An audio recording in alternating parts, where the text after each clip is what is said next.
오늘 말씀의 제목을 한번 따라 하시겠습니까? 우리는 이렇게 살지 말자. 우리는 이렇게 살지 말자. 두 번째 제목으로 말씀 은혜를 나누기를 원합니다. 혹시 기억하십니까?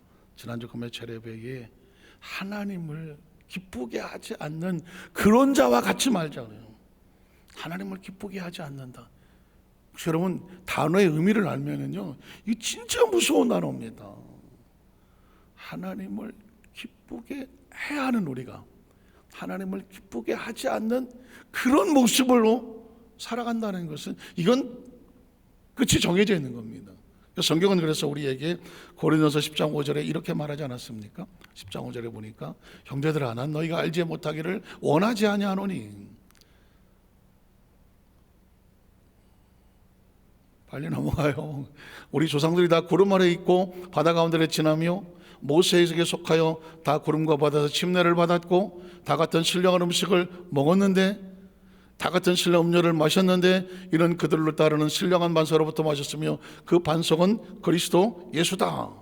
자, 그러나 그들의 다수를 다 신령한 곳에서 신령한 반석을 먹고 신령한 생수를 먹고 하나님이 신령하게 끌어안아 세상과 분리되어 애국과 분리되어 홍해수를 건너서 갖다 놓았는데 그들이 다수를 하나님이 기뻐하지 아니하셨다니. 보십시오. 어떻게 와서 여기로 왔는데 그 엄청난 체험, 엄청난 기적, 엄청난 하나님과의 동행이 있었는데 막상 광야를 갖다 놓았는데 그들 가운데 하나님 보시기에 아닌데 하나님 기뻐하지 아니하셨으므로 그들이 광야에서 멸망을 받았습니다. 그러니까 끝날 때까지는 끝난 거 아닙니다. 여러분 출애굽이 목적이 아닙니다. 출애굽이 목표가 아니란 말입니다. 출애굽의 목표는 가나안 땅인 거예요. 한번 따라하실까요? 출애굽의 목표는 가나안 땅이다. 출애굽이 목표인 줄 아니까 나오니까 끝난 줄 알고 자기 멋대로 하는 거잖아요.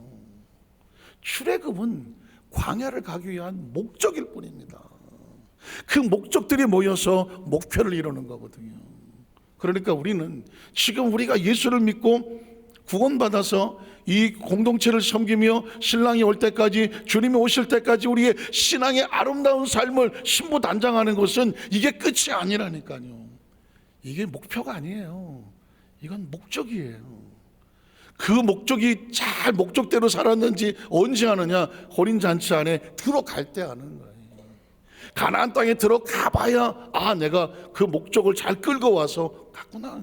중간에 목적을 잃어버리면 좌충우돌 우왕좌왕 갈팡질팡하다가 광야에서 자신들의 시신을 땅에 묻어버리는 것입니다. 사실 성경은 잔잔하게 지나가고 있지만 안타깝지만 그들이 광야에서 멸망을 받았다.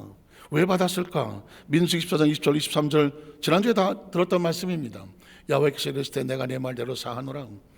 그러나 진실로 하나님 마음에 작정을 하고 있습니다. 내가 진실로 내가 있는 것과 하나님의 살아계심은 영원히 살아있지 않습니까? 존재 자체가 살아계신 줄 알 때 하나님은 죽음이란 존재가 없습니다. 그러니까 내가 살아있다는 얘기는 이 지금 하는 말씀은 영원히 변하지 않는다는 거죠. 여호와의 영광이 온 세계에 충만할 것을 두고 맹세하노니 내 영광과 애굽과 광야 생한 내 이적을 보고서도, 그러니까 이적과 기적과 표사는 이건 목표가 아니에요. 예수 믿고 병 고치는 게 목표가 아니라니까요. 하나님의 기적을 체험하는 거, 나 엄청난 체험이 있어, 이게 목표가 아니에요. 이건 하나님을 더 믿고 순종하여 그 목적대로 따라서 마지막에 약속의 땅의 주인공이 되게 하는 거기까지 따라가야 거기에서 목표가 이루어지는 겁니다. 그런데 말합니다. 10번이나 나를 시험하고 내 목소리를 청종하지 아니한 그 사람들이라고 말합니다. 내가 그들의 조상들에게 맹세한 땅을 결단코 보지 못하게 할 거다라는 것입니다. 왜 그랬을까요? 아시는 것처럼 하나님께서 이스라엘 백성들에게 가나안 땅으로, 하나님은 목표가 있습니다. 애굽에서 나와서 홍해수를 갈라서 광야를 통과하면서 광야 학계 속에서 하나님의 백성으로서 생각과 사고를 바꿔놓고 언어를 바꾸고 꿈을 바꾸고 믿음을 바꾸고 그들이 가지고 있는 모든 비전을 바꾼 다음에 가나안 땅에 딱 걸맞게 만들려고 광야는 훈련하는 곳입니다. 스쿨이라고 말하죠. 광야 학교라고 말합니다. 그래서 가나안에 갔다 놔야 거기서 새로운 나라를 만드는 게 그게 목표였었습니다. 그런데 이스라엘 백성들은 출애굽이 목표인 줄 아는 거예요. 나오면 다 끝난 건 줄 알아요. 그 다음에 광야에 와서 자기들이 가야 될 약속의 땅을 전혀 개의하지 않고 광야에서 매일 원망하고 불평하는 겁니다. 왜 내 뜻대로 안 돼? 내 생각대로 안 돼? 왜 이건 이렇게 해? 왜 저건 저렇게 해? 무서운 거죠. 무서운 겁니다. 여기서 아주 근본적으로 지난번에 제가 주일 설교할 때 하와가 왜 선악과를 따먹나요? 하나님처럼 된다는, 인간은 본능적으로 자기가 주인 되고 싶은 거예요. 마치 사탄이 자기가 주인 되고 싶은 것처럼. 아니, 집에선 주인이 있으니까, 사업장에선 주인이 있으니까, 또 동창회에선 주인이 있으니까, 어디 가면 리더니까 있을 수 있는 거예요. 그러나 교회는 아닌 거예요. 광야는 아닌 거예요. 이스라엘 백성은 전장들도 있고요, 각 지파의 리더자들도 있습니다. 야, 그건 이렇게 하는 거야, 저렇게 하는 거야. 그들이 리더자였었습니다. 그런데 광야를 따라 나왔더니 모세가 와서 모세가 이래라 저래라 듣기 싫은 거예요. 아니, 그걸 왜 그 모세가 결정해? 우리가 생각할 때는 가나안 땅을 모세가 들어가라면 들어가고 들어가지 말라면 안 들어가는 거야? 우리가 결정해야지. 딱 보니까 안 되겠는데 땅은 험악하고 보아하니까 장대같이 크고 계산해 보니까 아니야. 하나님께서 우리에게 들어간다고 했지만 보니까 우린 마음에 들지 않아. 내 마음에 들지 않아서 안 들어가겠다는 겁니다. 어떻게 합니까? 그래서 모세 필요 없어. 우리가 종을 리더자, 우리가 장관을 세우자. 그러니까 우리는 저 가나안 땅보다는 애굽이 낫겠어. 그게 300만입니다. 사실은 가나안 땅은 누가 들어가냐면요, 하나님 앞에 절대 주권을 내려놓고 하나님이 하시는 대로 하겠습니다. 여기에 신앙을 고백하고 주권을 내려놓고 신발을 벗는 사람이, 그 사람이 가나안 땅을 들어가는 겁니다. 여전히 가나안 땅에 들어가서도 이건 왜 이렇게 하는 거예요? 저건 왜 저렇게 하는 거예요? 라고 하나님 앞에 대해서 왜 하면 천국은 고통의 땅이 되는 거죠. 사실 신앙생활은 그겁니다. 지금 이해가 되는 거는 하나님 아멘. 지금 이해가 되지 않지만 하나님이 하시니 하나님 합력하여 선을 이루어 주실 줄로 믿습니다. 하나님을 믿고 가는 게 그게 신앙인 거예요. 지금 그래서 나오는 단어가 눈에 보이지 않고 귀에 들리지 않고 손에 잡히지 않아요. 우리가 가지고 있는 인간의 지식이 얼마나 되겠습니까? 인간의 경험이 얼마나 되겠습니까? 우리가 똑똑하면 얼마나 똑똑하겠습니까? 하나님 보시는 생각, 하나님 보시는 미래, 하나님의 시간, 우리가 어떻게 거기를 예측한단 말입니까? 불과 5분 앞에도 알지 못하는데. 그래서 믿음이란 뭐냐? 보지 못하는 것들을 보는 것처럼 생각하고 하나님이 하시니 반드시 합력해서 이룰 줄로 믿습니다. 그리고 들어가는 겁니다. 가나안 땅에 들어가서 어떤 일이 어떻게 벌어질지 누가 알겠어요? 가나안 땅을 보고 들어가는 게 아니라니까요. 하나님이 약속하셨으니까 가는 겁니다. 이해가 되십니까? 아브라함이 똑같이 말씀하는 겁니다. 이제부터 내가 내게 지시하는 땅으로 가라. 한 번도 가보지도 않은 땅인데 무슨 일이 벌어질지 어떻게 알겠습니까? 그런데 가면 이렇게 할 거예요. 아브라함이 하는 말씀을 따라갔고 그걸 믿음이라고 말하는 겁니다. 그래서 아브라함을 믿음의 조상이라고 말하는 겁니다. 그럼 여러분 생각해 보세요. 300만인데 숫자가 지금도 300만이면 어마어마한 숫자인데, 아니 수천 년 전에 300만이면 어마어마한 숫자 아니겠습니까? 그들이 왜 출애굽을 해놓고 광야에서 그렇게 피투성이로 나가 떨어졌을까? 지금이나 예전에 똑같습니다. 인간의 생각은 존재적으로 자기가 주인 되려고 하는 겁니다. 이걸 죄라고 말하는 거죠. 사탄의 속성은 자기가 주인인 겁니다. 예수를 믿고 나면 십자가에 몸 찢겨 죽으시는 것처럼 그 침례를 받는 목적은 예수 죽음, 내 죽음인 거예요. 내 생각과 사고와 것을 죽이는 겁니다. 그리고 예수의 생명으로 다시 태어나는 겁니다. 그리고 우리는 묻는 겁니다. 하나님의 말씀이 뭐라고 말씀하십니까? 그 말씀을 듣고 말씀대로 하는 겁니다. 해석은 말씀으로만 해석하는 겁니다. 그게 사람이 쓰지 않은 겁니다. 성령의 감동하심으로 쓴 겁니다. 이해가 되시겠습니까? 그래서 우리는 무슨 훈련을 해야 되냐면, 정말 천국이 필요하다면, 천국이 필요하지 않다면 귀담아 안 들으셔도 괜찮아요. 그러나 정말 천국이 필요하다고 하면 천국은 하나님의 음성만 들리는 곳입니다. 그리고 그 음성에 내 생각과 들려도 복종할 줄 알고 준행할 줄 알고 순종할 줄 알으며 그 말씀 앞에 내가 따라가는 것입니다. 그걸 천국이라고 말하는 것입니다. 여기서 이 땅에서 왜 예수 믿고 구원받고 바로 천국을 안 가고 이 땅에서 몇십 년 동안 남아서 마치 광야처럼 남겨두느냐? 훈련인 것이죠. 무슨 훈련을 해야 합니까?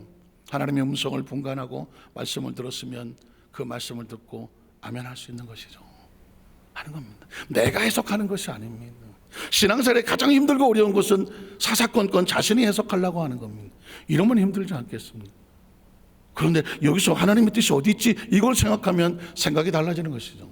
저는 아까 우리 남성교회 찬양 인도하시는 거 보면서, 찬양 인도하실 때 보면 제가 처음 찬양 인도 처음 하기 시작했을 때 그때 좀 가슴 아프기도 하고 웃기면서 슬픈 걸 우푼이라고 말하는데 그런 생각이 나죠. 제가 말씀드렸지만 교학에 교사하면서 한창 20대 때 막 혈기방장해서 막 하루에 막 대여섯 끼도 먹어 치울 만한 그 나이에 교학의 교사를 새벽 4시부터 나와갖고 여의도 와서 의정부에서 여의도 나와갖고 아침에 뭐 거의 굶다시피 하죠.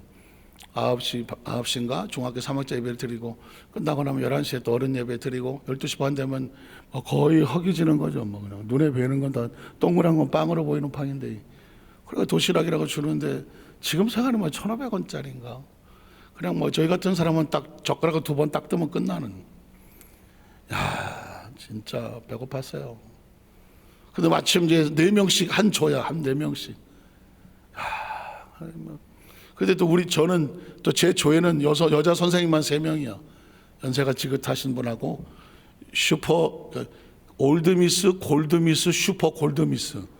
그러니까 슈퍼 골드미스만, 제가 20대인데 거의 한 40 넘으신 골드미스들이 있었어. 그러니까 그분들은 이러고 식사를 하는데 나는 뭐 두 조각 먹고, 제가 한 6개월 버티다가 내가 이렇게 일단 굶어 죽겠다.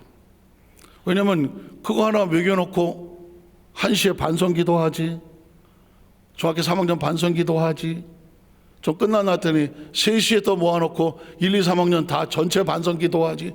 교사가 되니까 반성할 게 많더만 보니까는. 이름이 반성기도회야. 그래갖고 3시에 또 중학교 전체 중등부 반성기도회.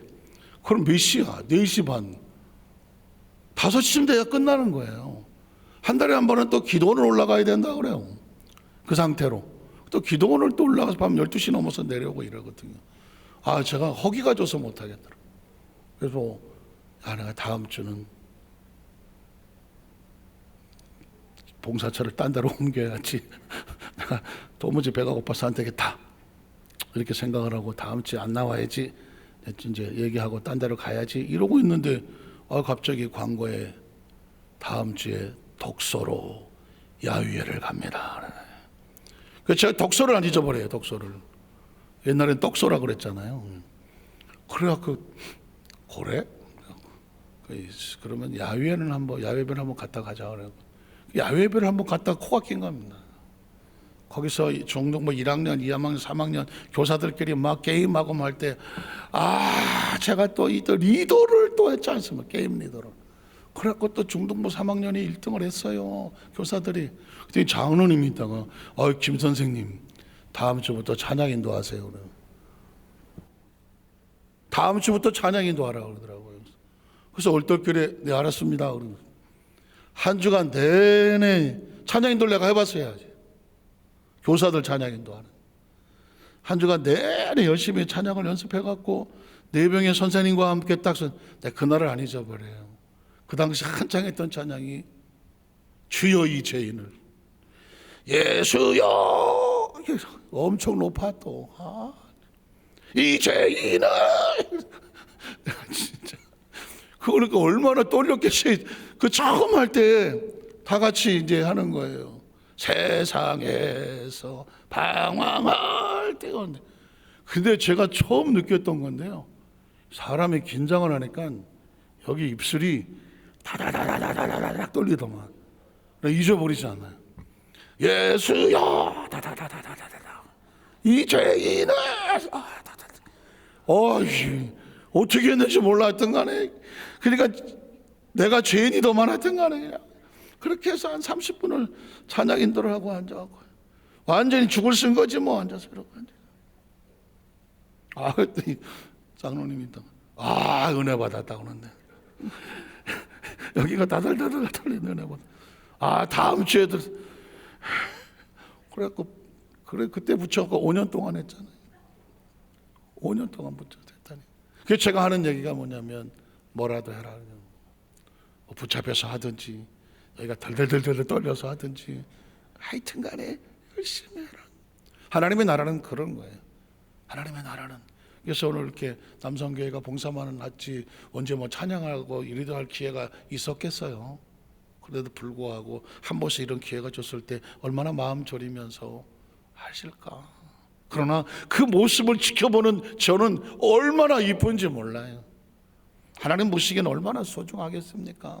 그래서 여러분, 혹시 하나님 앞에서 어떤 헌신 예배가 됐더라도, 어떤 예배가 됐더라도 힘들더라, 힘들고 어렵더라, 오히려 하나님 보시기엔 더 소중한 모습으로 바라보신다는 사실을. 떨리면 좀 어때? 내가 떨어보니까 이거 얼마나 힘들지 몰라. 왜 여기가 떨릴까? 내가 떨리더라고요.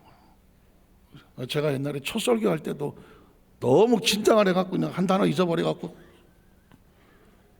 이야, 그 한 30초 같은데 단어 하나가 생각이 안. 그땐 설교를 외워서 했거든요. 설교를 외워서 한 20분 그 교도소 가서 단어 하나가 생각이 안 나. 이야, 그게 생각이 안 나니까 이게 자동으로 스톱이잖아요. 그러니까 내가 순간 머리가 하얘지니까 그때 반짝 다시 생각이 들어서 또 이렇게 했잖아. 와, 근데 지금 생각해. 그러니까 제가 보니까 제가 어디 가서 절대로 교만을 떨지 못하는 이유. 너 설교할 때 인마, 저 설교할 때 단어 하나 잊어버리고 했잖아. 너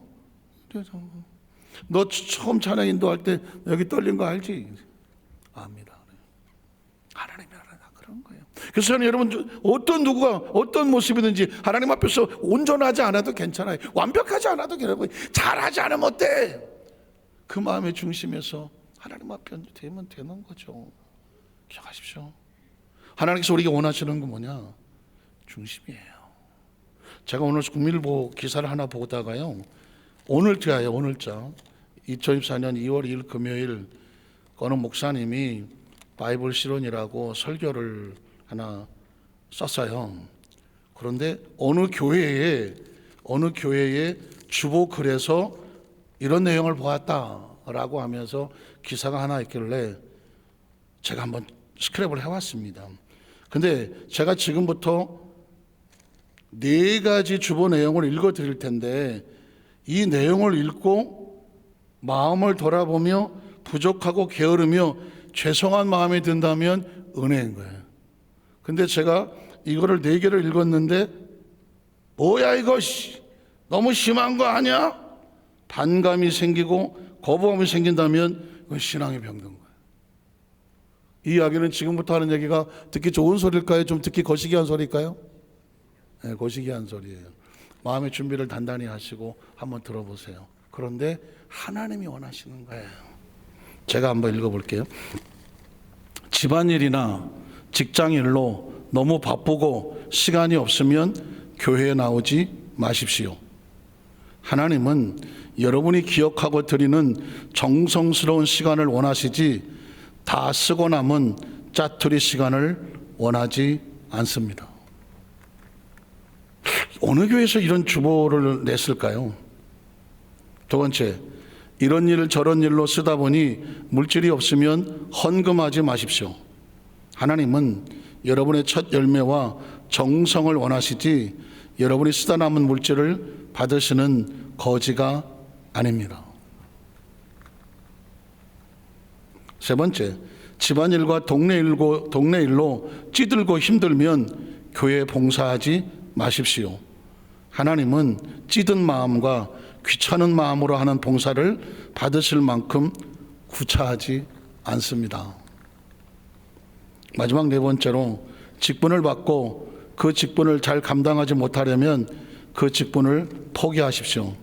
하나님은 직분을 맡은 자에게 반드시 책임을 묻기 때문입니다. 어느 교회에서 이런 글을 주보에 냈을까요? 그리고 그 뒤에 이렇게 써 있습니다. 이런 글을 보면 어떤 마음이 드시나요? 자신을 돌아보며 부족했고 게으르며 죄송한 마음이 든다면 정말 다행입니다. 그러나 너무 심한 거 아니야? 하면서 반감이 생기고 거부감이 든다면 신앙을 살펴볼 필요가 있습니다. 곧 사순절이 시작이 됩니다. 우리의 신앙은 장담이나 변명이나 어떤 구차함이나 또 쓰고 남은 짜투리나 이런 것으로 하나님 앞에 나가는 것이 아니답니다. 그 사순절은 고난의 주간에 예수님께서 우리를 향하여 생명을 쏟아서 하나님이 우리에게 최선을 다했는데 우리는 하나님 앞에 최선을 다하지 않는다면 하나님의 최선을 무시하거나 모욕하는 것이 될 수도 있다는 겁니다. 이 목사님이 어느 교회 교단인지는 잘 모르겠어요. 쌍샘자연교회 뭐 이렇게 되어 있고 국민일보에 게재된 글로 나와 있는데 사실은 똑같은 맥락입니다. 이건 오늘 저와 여러분에게 하나님이 원하는 건 딱 하나예요. 진심을 원합니다. 진심을 원합니다. 그리고 그 진심은 아무도 모릅니다. 하나님과 나의 1대1로만 합니다. 그러니까 저도 몸부림을 치는 겁니다. 하나님,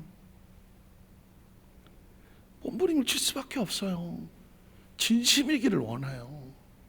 수십 년을 해서 아예 익숙해갖고 그냥 아주 자연스럽게 그냥 아무 생각도 없이 몸이 돌아가는 그런 거 말고, 그런 테크닉 말고, 그런 기술 말고, 그런 거 말고 조금 오느라고 조금 부족해 보더라도 진심된 마음이 하나님의 마음을 감동시키지 않겠습니까? 저는 우리 여도수 만산 교회가 그런 면에서 하나님 앞에서 그런 면에서 가장 가까운 그런 진심으로 예배가 드려지는 저와 여러분이 되어지기를 원하는 겁니다. 포장하지 않고 가면 쓰지 아니하고 남들은 모를 거야. 모릅니다. 그렇지만 하나님은 정확하게 알고 계십니다. 진짜인지 가짜인지 포장인지 껍데기인지 위장하는 건지 알고 있습니다. 가식인지 허식인지 허례인지 안단 말입니다. 그래서 하나님은 우리가 진짜가 되기를 원합니다. 하나님은 너무 미치는 장사한 거 아닙니까? 온 에너지를 쏟아서 그 노예 생활하던 그 300만을 끄집어내서 그 광야를 어떻게 통과했는데 그 광야에다가 다 묻어버립니까? 그러려고 끌고 나오셨단 말입니까? 남들이 보면 실패자라고 생각하지 않겠습니까? 하나님은 실패했다고 하지 않겠습니까? 그러나 약속의 땅이 오염되는 것은 차라리 실패했다는 소리가 더 나은 겁니다. 오염될 수는 없는 겁니다. 새로운 세대를 데리고 새로운 땅으로 들어가는 겁니다. 그러니까 하나님의 나라는 과거로 들어가는 것이 아니라 지금 이 순간에 새로운 마음과 새로운 생각과 새로운 틀과 새로운 심정으로 하나님의 나라를 사모하는 자가 들어가는 겁니다. 오늘 간절히 바라기는 우리 여도수 만사교회 모든 성도님들 세월은 훅 하고 지나갈 거고요. 우린 거의 지금 이제 예배 오신 분들은 수십 년 생활하신 분들이 신앙생활. 그런데 여기서 중요한 것은 난 진짜인가? 그거 하나를 가슴에 끌어안고 하나님 앞에서 몸부림치어지는 어느 게 주보 있는 어떤 그런 것처럼 하나님은 구차하지 않다. 하나님은 짜투리를 원하지 않는다. 하나님 앞에서 호래호식으로 어떻게 체면치레 하려고 하지 마라. 진짜가 아니면 아무것도 아니다. 그 얘기를 하고 있는 거거든요. 이 이야기는 우리가 조금 더 나이를 먹기 전에, 조금 더 세월이 지나가기 전에 하나님 앞에서 남은 시간이 절대 헛되지 않기 위해서 처절하게 몸부림치는 성령님의 음성으로 들으시고 오늘 저와 하나님 앞에 진짜 진실된 신앙의 영적 자유를 누리면서 승리하시기를 주의 이름으로 축복합니다. 기도하겠습니다. 하나님 아버지 감사합니다.